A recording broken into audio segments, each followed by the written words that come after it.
So guys हमने IIT 2018 का physics के मतलब डिटेल सॉल्यूशन की बातें कर रहे हैं।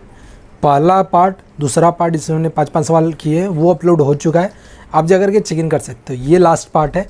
पहला और दूसरा पार्ट ऐसा था जैसे मैंने फिजिक्स के इस वीडियो में भी बताया था। ये हमारा आईआईटी मतलब आईसीआर एप्टीट्यूड का ये मतलब डिटेल एनालिसिस है, और ये आपको तरीके स्ट्रैटेजीज़ हैं और तरीके हैं मतलब ट्रिक्स हैं कि आप कैसे पेपर अटेम्प्ट करना चाहिए आपको। इस फिजिक्स वाले स्पेशली में मैंने इसमें और एक नीचे एक शॉर्ट वीडियो आप जाकर के देख सकते हो, मतलब 4 मिनट का है पूरा की डिटेल। मतलब उसमें मैंने ये बताया कि पहले सवाल पहचानना सीखो। 15 सवाल हैं तो 10 ऐसे सवाल होंगे जो आपसे एग्जैक्टली हो जाएंगे। तो सेम यही 2018 के साथ भी हुआ है। पहले पार्ट और दूसरे पार्ट में 10 सवाल थे। वो 10 सवाल ऐसे हैं कि जिसे आप देखो खट से हो जाएगा। ये जो वीडियो स्पेशली ये वाला, इसमें थोड़े से हल्के टफ सवाल हैं, तो कोशिश करना दिमाग को सेट कर लो और हाथ पेपर मतलब बेसिकली धैर्य रखना और उतावले मत होना कि आंसर नहीं आ रहा, समझ में नहीं आ रहा। मैं समझाऊंगा, अपनी तरफ से पूरी कोशिश करूंगा कि आप क्यों मतलब समझा सकूं। फिर भी नहीं आता फिर भी पूछ लेना, तो हम लोग दोबारा समझाएंगे। तो चलिए शुरू करते हैं। ये पहले आईआईटी क्या होता है। आईआईटी आईसीआर में एडमिशन लेने का एक चैनल होता है, तरीका होता है। ये स्ट्रैटेजी वीडियो पढ़ चुकी है और पेपर एनालिसिस पढ़ चुका है, आप जा करके देख सकते हो। और भी ढेर सारी वीडियोस पढ़ी हुई हैं। अब आईआईटी क्या होता है, आईसीआर में एडमिशन लेने का एक चैनल होता है, और ये आईसीआर 7वां आईसीआर के कॉलेज रिव्यू इंग्लिश में और हिंदी में अपलोडेड है। अब चलिए बातें करते हैं जो बचे हुए 5 सवाल हैं उनकी। पहले मैं इजी से मॉडरेट की तरफ ही बढ़ूंगा। तो सबसे पहले जो क्वेश्चन नंबर 57 था, ये मुझे इजी लगा इसलिए इसको ऊपर रखा हूँ। सवाल बहुत ही ईजी है, मैं इस सवाल को पढ़ भी देता हूँ आपको जिससे क्लियर हो जाए। λ2 and λ4 are the wavelengths of the photon required to excite the hydrogen atom from its ground state to second and fourth state। मतलब सिंपली यही है, हाइड्रोजन एटम में λ2 वो वेवलेंथ है जिसे ग्राउंड स्टेट से second excited state second state और मतलब और λ4 वो है जिसे ग्राउंड से फोर्थ के लिए जाने में जो वेवलेंथ लग रही है। तो λ2 और λ4 का रेशियो बताना है। सिंपल सा सवाल है। तो आपको पता है λ2 कैसे निकाल सकते हो। hc/λ आपको पता होगा वो एनर्जी होती है, और फोटॉन्स वगैरह में एनर्जी क्या होती है, तो किसी भी ईयर के लिए एनर्जी होती है 13.6 / 1/n²। n रहता है नंबर ऑफ वो जो एनर्जी का लेवल है, n होता है, और इलेक्ट्रोवोल्ट में होता है। तो hc/λ2 13.6। अगर बात करें 1 से 2 में जाने की, आप सोचो इसमें अगर वो मतलब मैथमेटिकली देखें तो इसमें एनर्जी ज़्यादा होगी। मैथमेटिकली बातें कर रहा हूँ, मतलब माइनस प्लस छोड़ दो उस चीज़ को, मैथमेटिकली मैग्नीट्यूड वाइज कर सकते हो। तो इसमें 13.6/1 होगा, इसमें जा रहा है तो इसमें 1/4 आ जाएगा, तो डायरेक्टली इसको घटा दो तो -1/4 + 1 हो जाएगा। λ2 ये होगा। λ4 क्या होगा, बस वही 1/16 हो जाएगा, और ये +1 हो जाएगा, ये माइनस हो जाएगा। मेरी भावनाएं मेरी बातें आप समझ रहे होंगे, मुझे ऐसा लग रहा है यार। सीधी सी बात है ना, एक बार फिर से देखो। hc/λ एनर्जी होता है ना, अगर डिफरेंस कर दूँ λ2 क्योंकि डिफरेंस है तो डिफरेंस ऑफ एनर्जी तो आएगा ना। पहले की एनर्जी 13.61 हो जाएगा, दूसरे की एनर्जी 13.6/4 हो जाएगा।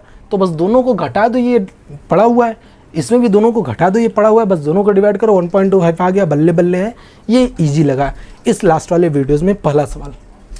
अब बात करते हैं क्वेश्चन नंबर 60 की। ये हल्का सा आपको टफ लग सकता है बट उतना टफ है नहीं, बस इसमें हल्की सी डिफ्रेंशिएशन है, आपको समझ में आ जाएगा।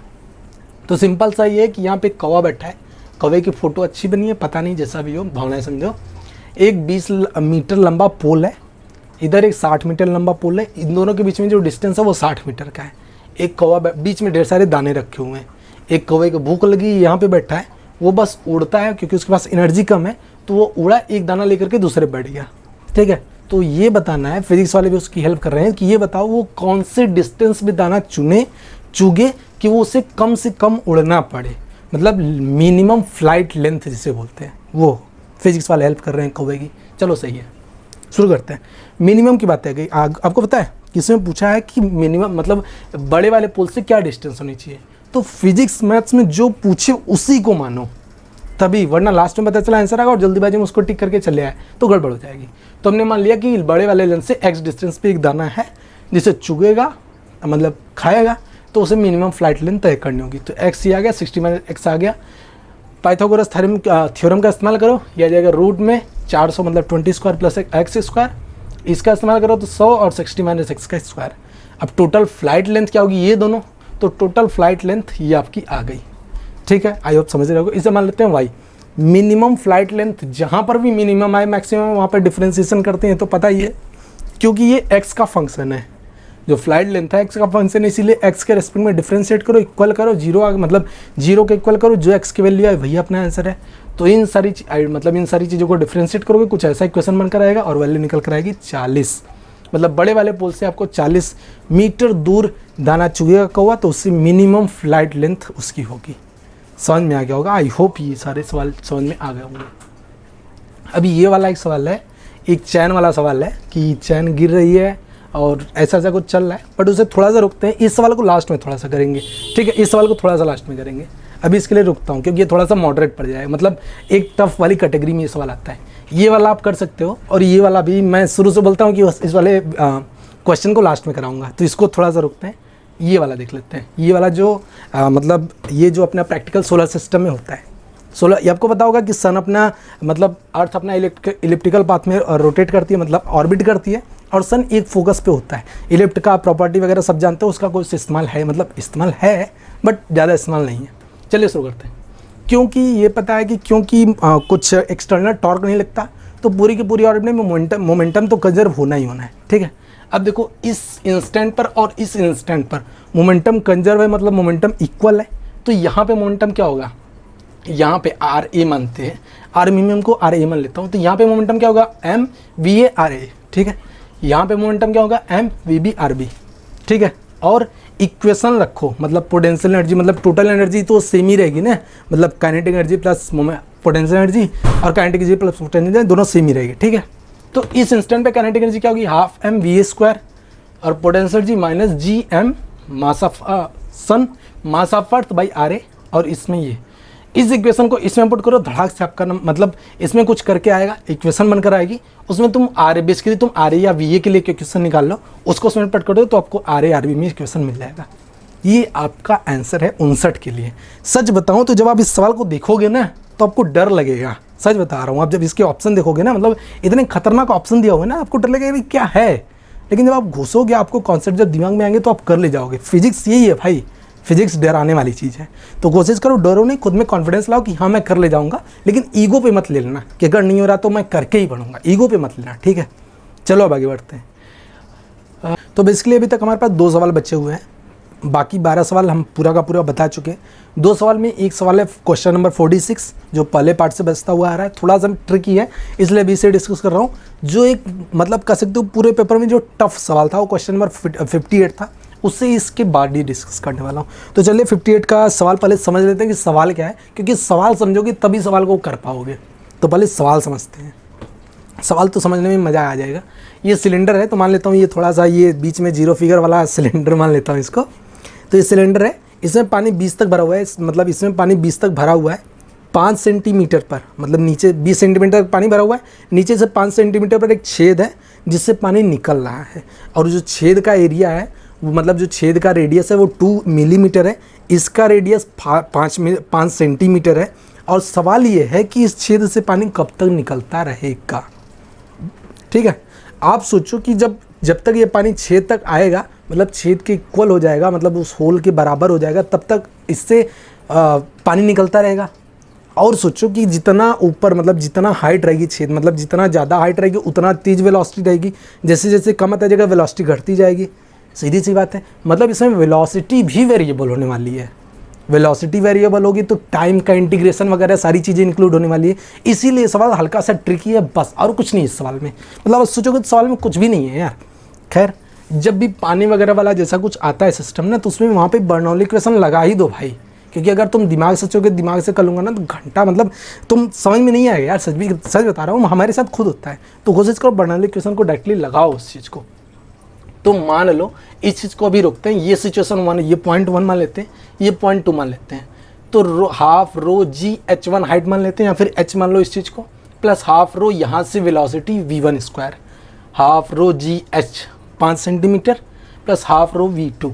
इसकी जो वेलोसिटी होगी इसके कंपैरिजन में बहुत ज़्यादा होगी, तो इसका जो v1 है इसको इग्नोर कर दो, तो वेलोसिटी जो यहाँ से निकलने वाली आ जाएगी वो आ जाएगी v2 रूट 2g h-5, उसे अंदर वाला सेंटीमीटर, इसलिए मैंने सेंटीमीटर लिख दिया क्योंकि कुछ लोग के दिमाग से उतर जाता है, इसलिए मैंने लिख दिया है।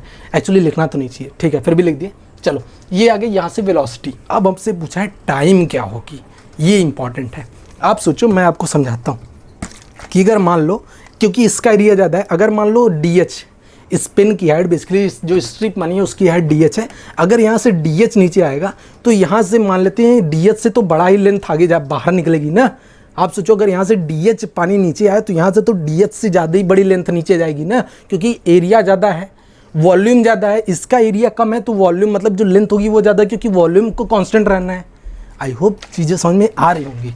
तो ये सोचो यार इसका वॉल्यूम क्या होगा, पाई कैपिटल आर, जो बड़ा वाला आर है वो capital R square into D H, pi capital R square D H, ये जो वॉल्यूम है, और इसका जो लेंथ, जो यहाँ से पानी की जो लेंथ निकलनी है डी एच में, वो divided by pi small r square. ये पूरी की पूरी लेंथ निकलनी है वहाँ से, ठीक है, ये पूरी की पूरी लेंथ मतलब वाटर लेंथ पूरी निकलनी है।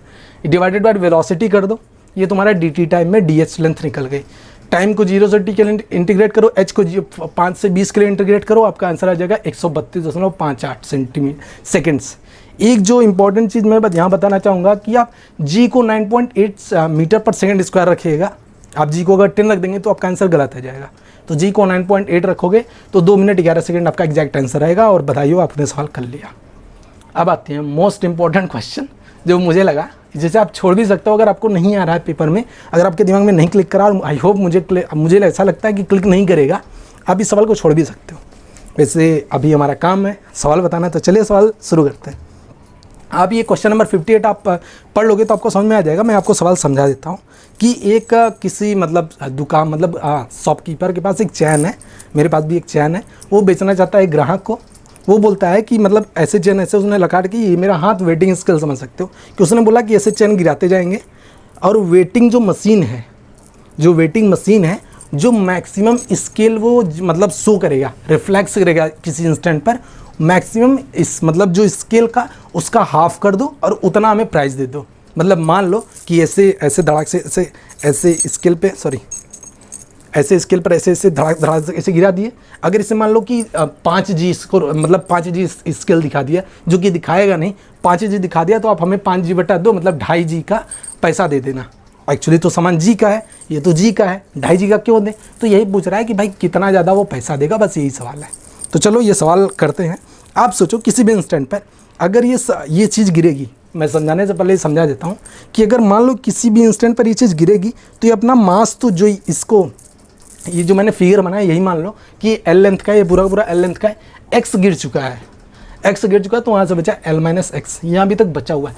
आप सोचो किसी भी इंस्टेंट पर इस पूरे पॉइंट की जो वेलोसिटी होगी, एक्चुअली वेलोसिटी तो होगी नहीं, वेलोसिटी तो यही होगा, बट वेलोसिटी होगी किसकी वजह से? जो नीचे गया ना उसी की वजह से तो वेलोसिटी होगी। और वेलोसिटी क्या होगी? जो x, कोई भी चीज़ x नीचे जाती है तो वेलोसिटी होती है √2gx। अरे यार वो उससे भी तो पता होगा ना, mgh = ½ mv², वेलोसिटी आ गई √2gx। ये देखो mgh ½ ρ², तो वेलोसिटी अगर √2gx, ये यहाँ से डायरेक्टली आ जाती है।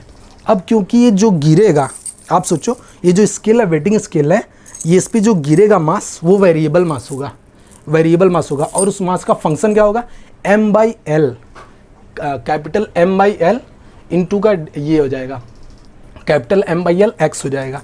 ये x के मतलब टाइम के साथ में उसका फंक्शन होगा जो मास हो जाएगा। यार मास किसी भी इंस्टेंट पे क्या होगा? x नीचे गिरा तो इसका मास m/l x हो जाएगा, मतलब λ(x) हो जाएगा। पूरा गिर गया तो m/l इंटू l हो जाएगा, मतलब m हो जाएगा। सीधी सी बात है ना।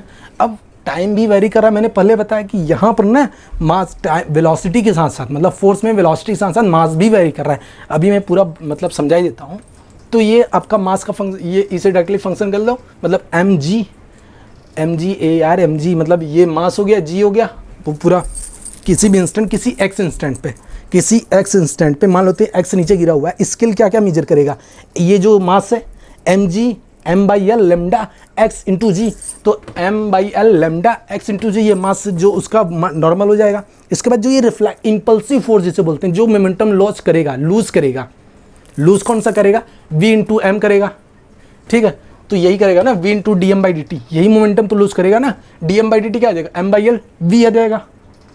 यार ये सवाल मुझे पता है थोड़ा सा ट्रिकी है, बट कोशिश करो, दिमाग लगाओ तो समझ में आएगा। ज़्यादा ट्रिकी नहीं है, एक बार मैं फिर से समझा देता हूँ। मास dv/dt, देखो समझ लो, पूरा समझ लो, कायदे समझ लो, चीज़ें रोक करके फिर से रिस्टार्ट करते हैं।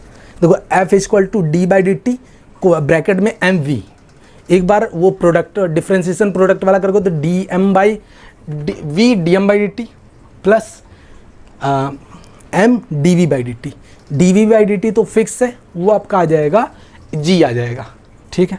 तो एम बाई एल जी मतलब ठीक है, ये दूसरे में आ जाएगा v d M by D t, d M by D t को इंटीग्रेट करोगे तो डी एम बाई वी आ जाएगा, एम बाई एल वी आ जाएगा। वेलोसिटी हमें पता है √2gx, सारी चीज़ों को जब आप रखोगे तो कुछ x में फंक्शन बनकर आएगा। ये जो x वाला फंक्शन आएगा ये मैक्स रहेगा L = L0 पे, वो L0 रखोगे तो फोर्स आ जाएगा 3mg। उसने बोला है हाफ देंगे तो 3mg/2 मतलब 3mg/2 देगा। परसेंटेज निकालना है तो 1/2 करो, डायरेक्टली 50% ज़्यादा नंबर 50% ज़्यादा पैसा देगा। अब इसको लॉजिकली सोचो, अगर आप इससे ये मैंने जो यहाँ पे लिखा हुआ है ये ढेर सारा बड़ा सा लिखा हुआ है, बट आप इसको फील कर सकते हो, इस चीज़ को समझ सकते हो। अब इस चीज़ को मैं मतलब दिखा के समझाऊँ तो आप सोचो यहाँ पे मास कैसे चेंज हो रहा है, मतलब एग्जैक्टली क्या हो रहा होगा इस सवाल में। आप सोचो ऐसे है तो स्केल 0 है, जैसे ही कुछ भी गिरा इस पर मतलब तेज़ी से आएगा ना, कुछ भी जब गिरेगा तो ये जो मेरे हाथ में है ये स्केल करेगा, इसका मास स्केल होगा। तो mg m/l x × g, जो एकदम इक्वेशन ऊपर में लिखी हुई है, ऊपर टॉप में दिख रहा है यहाँ पे, किसी भी इंस्टेंट x इंस्टेंट पे गिरेगा तो ये पूरा का पूरा गिरा, यहाँ पे मेरे हाथ में m/l gx आ गया। अब ये जब पूरा स्पीड से गिरेगा तो इसके पास ये वाली जो स्पीड रहेगी वही तो स्पीड ये लूज़ करेगा ना। जब स्पीड लूज़ करेगा तो एक मोमेंटम मतलब चेंज इन मोमेंटम जिसे बोलते हैं, ये स्पीड कितनी लूज़ करेगा, याद करो स्पीड कितनी लूज़ करेगा, D M by D T V, momentum change in momentum, M B by D M by T, mass तो चेंज ही हो रहा है तो मोमेंटम को डायरेक्टली वेलोसिटी से मल्टीप्लाई करेगा और सारी चीज़ें आपके सामने आ जाएंगी। तो बेसिकली यहाँ पर मोमेंटम चेंज वाला लग रहा है, इसीलिए ये सवाल मतलब टफ कैटेगरी में आती है। बाकी वैसे होता तो आप लोग ढराक से कर लेते, बस एक मोमेंटम चेंज वाला सारी चीज़ें इसमें इंट्रोड्यूस है। अगर फिर भी यार अगर आपको आई होप मैंने थोड़ी सी घुमा दी चीज़ें, घुमाई क्या मतलब एक ही चीज़ को मैं बार बार बताता गया जिससे चीज़ें ईजी हो जाएँ, और आई होप ये सवाल ईजी हुआ होगा। अगर नहीं ईजी होता तो एक बार फिर से पूछना, इसके लिए मैं सेपरेटली मतलब कुछ एक प्रैक्टिकल करके आपको दिखा दूंगा तो आपको ज़्यादा ईजी आएगा, ठीक है। तो चलिए मिलते हैं आगे आने वाले वीडियोज़ में। Till then stay safe, stay healthy, जय हिंद।